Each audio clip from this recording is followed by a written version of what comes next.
Whoa! There it is. Hey there, and it's about time. First off, I want to thank everybody who's subscribed to this channel. I think that's really neat. I hope you've enjoyed the videos that I put up so far. I'd like to remind everyone that this is Gately Musings, musings being the key word. This is just stuff that I'm thinking about, and I'm usually, almost every day I think of something for this channel, and I just don't get around to it. I got a lot of things going on with the studio right now. Excuse me, a little bit of allergies today. Yeah, it was weird. We went out in our yard today, and there were swarms of baby grasshoppers. To me, they look like the little leaf hoppers, which we have in Oregon, that when you walk through the grass, there's like swarms of them that just kind of come out and they try and flee away from this giant. And so, anyway, yeah, I think I just got a touch of allergies from being outside. Yeah, definitely an indoorsy type, me. Thank you very much. By the way, I'm in my study, which I love. It's a place that, if you could see the entire room, other than this one desk with my computer stuff on it, it is pretty immaculate. It's vacuumed and nice and neat, and my shoes are in a row, and everything is put away and lovely, and I just absolutely love that and need that in my life right now. So I'm going to be putting up links to some of the articles that I'm talking about. One is I read one about the Spanish black market, and that means Spain in Europe. So as far as I can tell from this article, the Spanish government has taxed its people, and then it has misspent the money and is not providing social services needed by the people, or not needed, I guess, that it was supposed to provide. And so now it wants to both tax them, but also kind of leave people on their own. And maybe I misunderstood that part, but the bottom line of this very interesting article is that now people are going into what they call the black market. And it almost made me laugh, because it meant that people were basically acting like free people. They were going out, and so if they lost their job, they would just go out and freelance and not pay taxes on the money. And I think that's interesting that it's called the black market. What makes it something a black market transaction? The government doesn't have their finger in it somehow.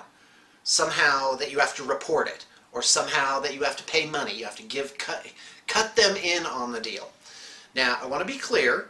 You hear a lot of stuff about on this channel where I talk negatively about governments in general.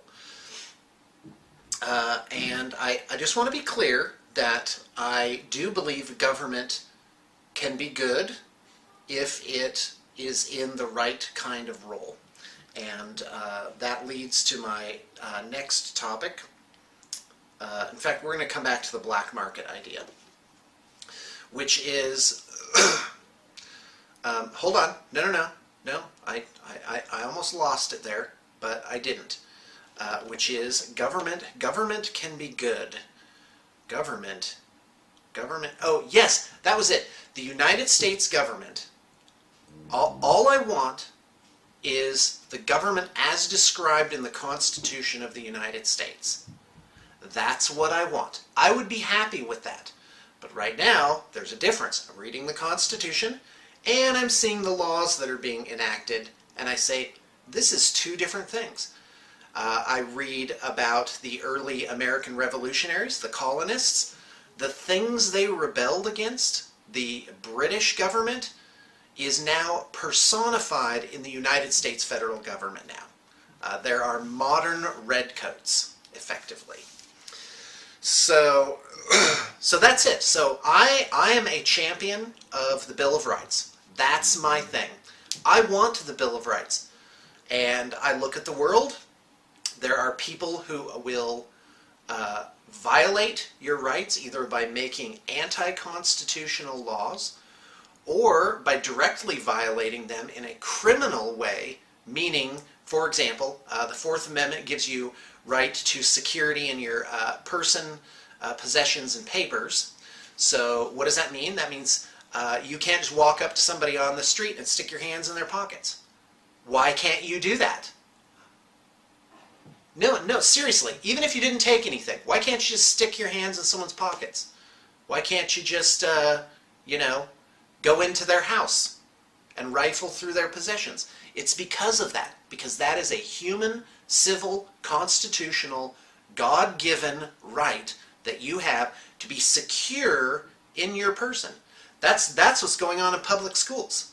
That one Fourth Amendment right isn't being respected. Kids are poking other kids, pushing them, bullying them, getting into their stuff, shoving them into a locker. It's criminal behavior. And when that is codified by Congress people in the highest level of leadership positions do not respect those rights. They sign a piece of legislation making it okay for the TSA to rifle through my 7 out of my 9 pieces of luggage as I go through the airport. I view it, I'm going to go there, I view it as a bit of treason, that they have gone against the most sacred oath that they have made. People at lower levels who violate those rights, they're in on it too, and it's not okay. And that's my thing. I love the Bill of Rights. Carry it around in my wallet. In fact, I just want to read one. I absolutely love this. Where is it? That's right. Now you know where I keep my wallet. Alright, so now I'm going to change that. So here it is. Look at this. I've been thinking of doing a thing of constitutional rights re the New Testament. Okay, so Fourth Amendment, the right of the people to be secure in their persons, houses, papers, and effects. I guess I paraphrased that. I paraphrased it correctly. I didn't quote it directly. Against unreasonable searches and seizures shall not be violated. Okay, in all criminal prosecutions, the accused shall enjoy the right to a speedy and public trial by an impartial jury of the state and district wherein the crime shall have been committed, which district shall have been previously ascertained by law. Okay, blah, blah, blah. To be confronted with the witnesses against him, to have compulsory process for obtaining witnesses in his favor. I need to memorize this. And have the assistance of counsel for his defense. When Jesus Christ was being tried, a Roman soldier comes in and bam! Just pounds him on the face. And Jesus says, if I have done wrong, testify of the wrong. Otherwise, why strikest thou me? So, and there it is. There's your Sixth Amendment, which is, you got a problem with me? Tell me what the problem is. Otherwise, why are you hitting me? Why are you abusing me? Why are you creating problems for me? And I think the United States government is doing that right now to people around the world. They are striking them without accusing them wherewith they have done wrong. It's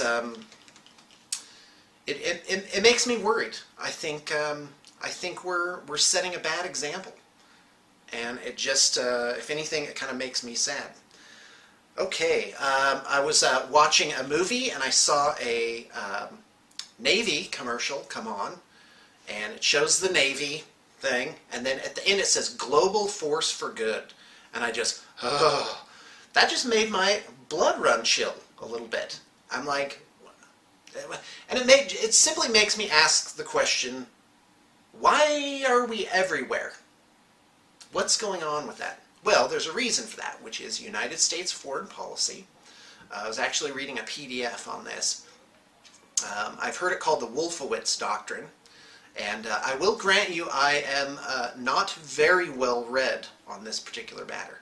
But my understanding is current U.S. foreign policy is to use our dominant position to keep the rest of the world on its heels and prevent any threats from ever emerging. And so therefore, yeah, we have to be everywhere to prevent that from happening. And if I understand right, NATO, that was formed after World War II basically just to kind of keep the finger on the pulse and prevent any major powers from stomping all over the globe. So, you know, and I have to admit, maybe I'm wrong. Maybe, and this is a good principle for life in general, which is that you got to be careful not to second guess yourself, to kind of, you know, lament the current scenario. Oh, this is so terrible how we have it here. Well, guess what? Maybe in an alternate timeline, maybe you're worse off. And so, you know, at the very least, people should be asking questions. They should be concerned about these things. They should read up on them. So that gets to my next thing, which is a positive view. I just want to be clear that I have a very positive view on things, and I'm optimistic. I believe that the current issues in the United States can be settled peacefully. It doesn't do any good if the people aren't awakened, if the people don't care about their liberties. And I think most citizens in the United States would be hard-pressed to name 3 of the articles in the Bill of Rights. How many can you name right now, other than the ones I just did? Right? And I have to say, you know, I was age 40 and I couldn't have done it. So, you know, don't feel so bad, but, you know, print out a copy of the Bill of Rights and carry it around with you, and really, really take it to heart. It's really a beautiful thing. It's really wonderful. And that's how I view things, is people who are respecting the Bill of Rights are good. People who violate and disrespect the Bill of Rights, they are bad. They're doing the wrong thing, plain and simple. Let us continue. So I don't view myself as a sufficient, like violence. Violence, not okay. Even if violence is used against you. That's the Christian principle thing, and I do espouse it. I do not think that it is my position to determine if somebody lives or dies. That it is not okay to use violence. So, little shades of Gandhi in there, I guess. Not comparing myself to Gandhi, I'm just saying that philosophy what was it that he said? We will not strike a blow, but we will receive many. So there's that. So for now, I'm speaking out in whatever sort of forums that I can, trying to get people to kind of come around to it. And I have a great platform here. Making this video is as if I was giving a speech in front of 300 people. Isn't that amazing? Isn't that neat? Thank you, YouTube. Okay, so I do have a positive. What would make me happy? I would be happy if, A, all revenue for the United States federal government were derived solely from tariffs. This would reduce the budget from about $2 trillion to $300 billion. And that is a reduction to about 15... Can you hold on just a second?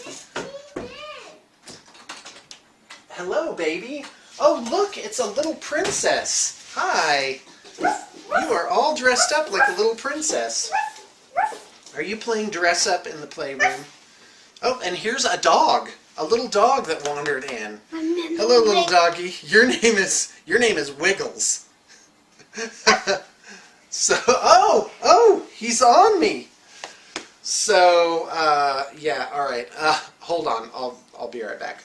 Okay, guys, I'm recording something, so you guys need to go play for just a little bit. Okay. Off you go, loves. I love you. Oh, I need this. No. I'm using it, sweetie. Okay, bye. Goodbye. Well, I love those kids. What's not to love about them? Okay, so that would be a step in the right direction. Taxation, getting back to the Spanish black market, taxation presumes that the state owns you, owns part of your life, owns your time, and can dispose of it as they see fit. That is not correct. They do not own you. They do not own any part of you.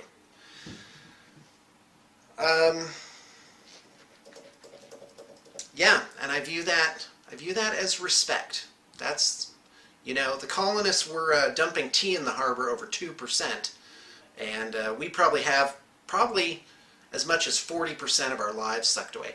Now imagine that. I was thinking about that the other day to quantify it. So 300 million people in the U.S., and let's say taxation takes 20 million out of the system. Excuse me, 20% out of the system.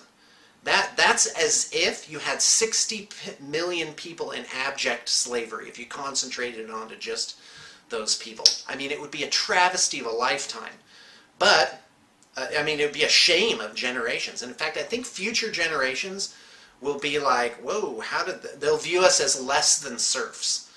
Because a serf only had to give 10% of his time to his feudal lord.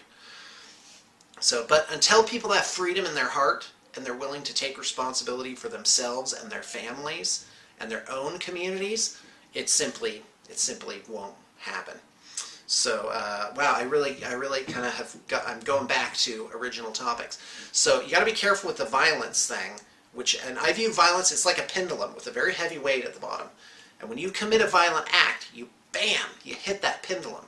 Well, guess what? Now it starts swinging back and forth. And that violence goes back and it's very hard to stop it.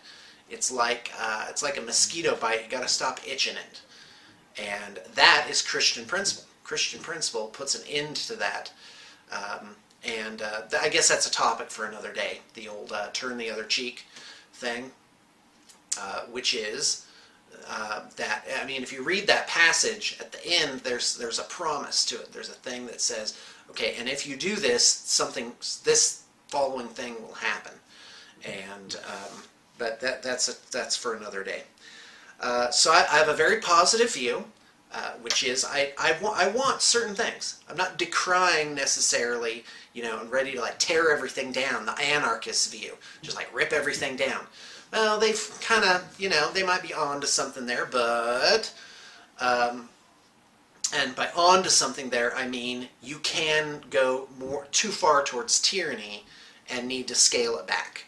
And I think sort of a bit of an anarchist rebellion type of thing is a natural sort of reaction to that, to too much tyranny. But for me, well, if you grow something good in the place of that, then you can actually get rid of the bad thing by growing a good thing. Enlightenment, dedication to freedom. So anyway, so if if taxation were gone, if there were no income tax, and state taxes were fought back to a very low level, I'd be pleased as punch. But none of that really matters as long as we have the Federal Reserve, as long as we have fiat currency, backed by nothing, and the full faith and credit of the United States government. Oh man, that's rich. A tear from my eye. Okay, yeah, so so commodity taxation issue, commodity-backed money, and what was the other thing? Oh yeah, the abolishment of the banks, or rather the abolishment of the fractional reserve system. Banks actually are good. As described in It's a Wonderful Life, which is full reserve banking, which is that you accumulate capital so that you can engage in a profitable project that you could have not have undertaken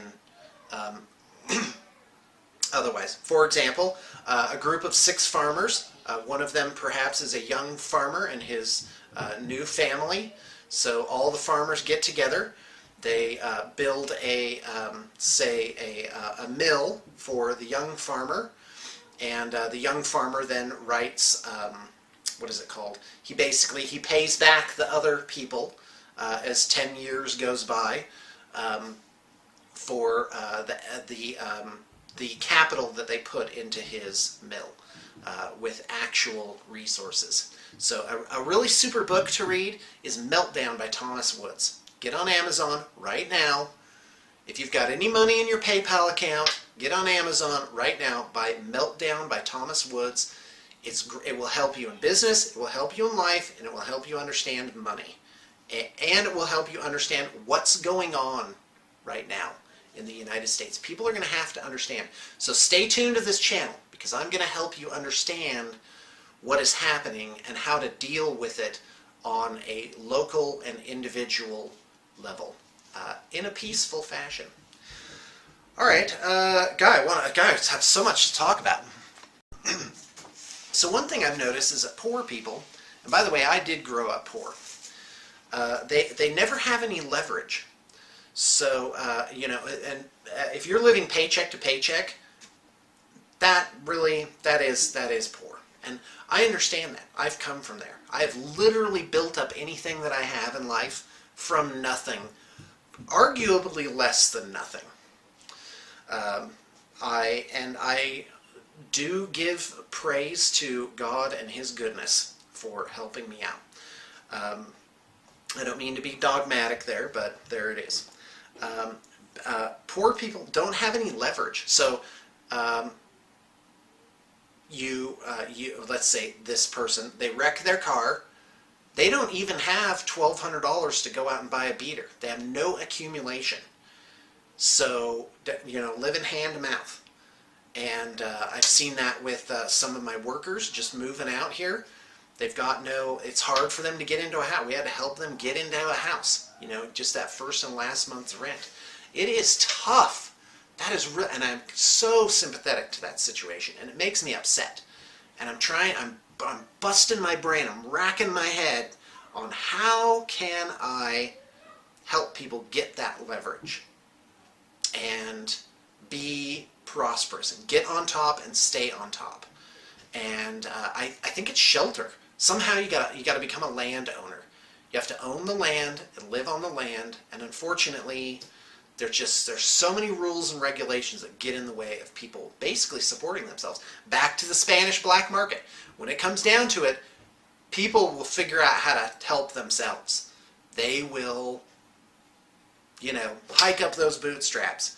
So, much less buy a house. I think, wouldn't it be wonderful if, you know, 3 years from now my business were doing so well, and here was a person who had worked for me for this time. I'm not promising this, by the way.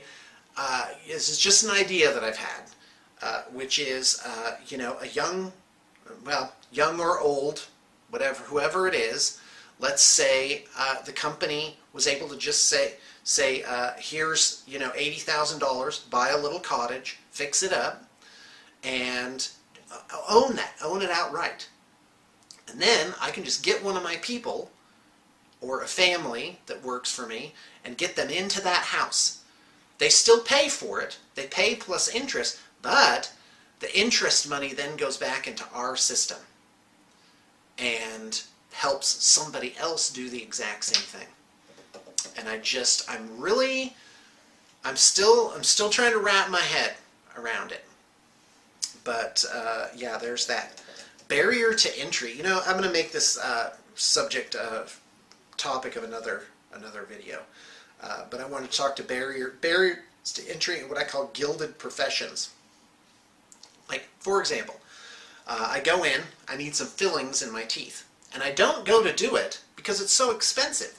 It's $117 a filling. Can you believe that? And I need like 10 now because I'm so neglectful. So $117, yikes. And I'm like, you know, this process, doing a filling, I don't think is that complicated a process. But the problem is, to do this complicated of a task, the dentist needs this much certification and training and all of this stuff. It's a gilded profession. Like, to be a dentist is like this huge thing. And I'm just like, how did it ever get to be that way? You know? Now, on the other side of that, and I want to be clear that, you know, there is call for laws, well, in South America, they don't have that. I saw a dentist office in this guy's living room, and it was like, it was no anesthetic, and it was pretty scary. And I have to tell you, I didn't go there, fortunately, but So there's obviously a downside, but I was thinking, guy, isn't there a way, that we could get this so it's maybe $20 a filling? Is there no way to make this more efficient? Is there no way to bring down healthcare costs, for example, by simply training more doctors and creating more equipment and building more hospitals? Can't we supply side this problem? Well, it's because the lawmakers get involved, and then people. I came across this in my adventures in the county convention circuit recently, which is that up in the Utah State Capitol, one guy described it as turf wars for businesses. That's all that was up there. It was different businesses trying to get leverage on each other by writing laws that were antithetical to their competition. Right? I'm like, that's ridiculous. And it's the common man who suffers from that, who ends up like having to pay $14 for his haircut instead of $6 for his haircut. Never mind all the taxes, but the payroll taxes, which by the way increases the cost of everything.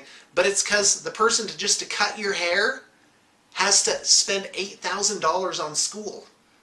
And that's rolled up into every haircut, folks. And I'm just like, isn't there a better way? Isn't there a better way to do this? And so I guess I did talk about gilded professions. After all, barrier to entry means that there's some kind of cost to get into a profession. And my only issue there is, so for example, if you want to get into the photocopier profession, you got to buy some photocopiers. And you can't compete if you don't have them. And if it's a $10,000 machine, there's your barrier to entry. That's why I love miniatures painting. It's a pretty free market right now, and I think consumers are being benefited greatly by that. So anyway, all right. Well, that's Gately Musings. That's probably 2 weeks of me thinking about stuff, and I will put in some links to various articles. Or at least the one about the Spanish black market. So I hope you enjoyed. I hope you got some inspiration. Do remember, don't be afraid. Be bold. Everything's going to be okay.